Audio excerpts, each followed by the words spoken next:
أعوذ بالله من الشيطان الرجيم. بسم الله الرحمن الرحيم. يا أيها الذين آمنوا لا تتخذوا اليهود والنصارى أولياء بعضهم أولياء بعض ومن يتولهم منكم فإنه منهم إن الله لا يهدي القوم الظالمين.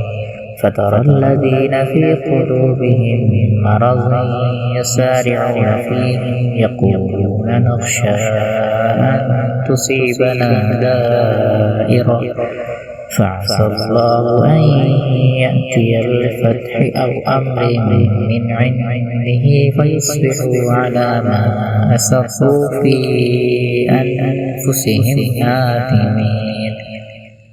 ويقول الذين آمنوا أهؤلاء الذين أقسموا بالله جهد أيمانهم إنهم لمعكم حبطت أعمالهم فأصبحوا خاسرين.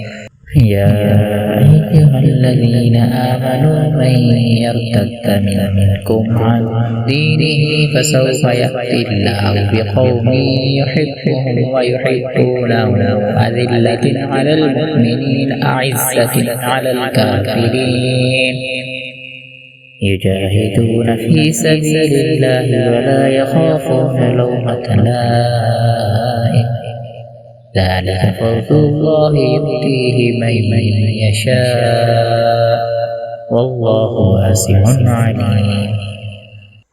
إنما وليهم الله ورسوله والذين آمنوا الذين يقيمون الصلاة ويؤتون الزكاة وهم راكعون. ومن يتول الله ورسوله والذين آمنوا فإن حزب الله هم الغالبون.